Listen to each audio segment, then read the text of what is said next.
We're here with Southern Utah quarterback Justin Miller. Justin, the first question is, you have a chance to set multiple school records this year. Talk just about your career and what it means to you to go down potentially in the record books in Southern Utah history.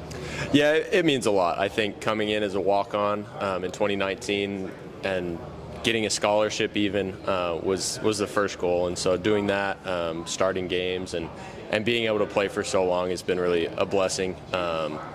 I think even with the COVID happening and we got an extra 6 games in there, that's been cool to get an extra year back from that as well. So, I mean, they might need an asterisk next to it for so many years played, but yeah, it's been really special. I still think it counts. When you look at your journey, what was your biggest challenge as walking on at Southern Utah?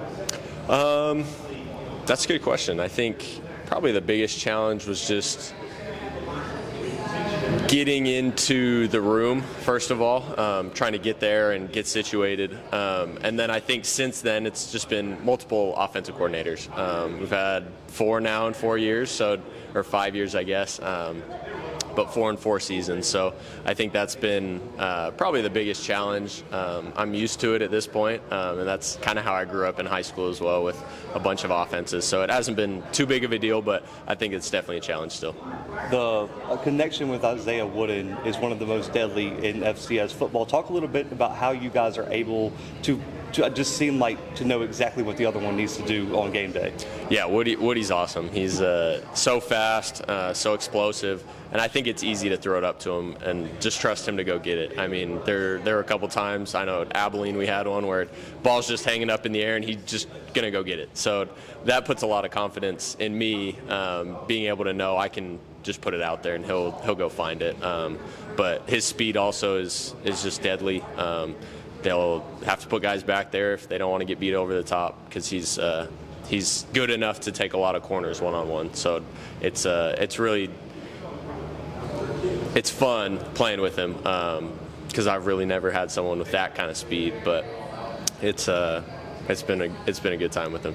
Last season, you guys had a really good season. You guys had some really close games throughout the year. Talk a little bit about just how that prepared you going into this season, now knowing that you guys can win the close games, and also even the ones you lost, you had some learning experiences. Yeah, I think we've had a lot of learning experiences in the past couple of years, but really applying those lessons and getting better at our situational football. We had a lot of close games, like you mentioned, and a lot of situations where we didn't produce.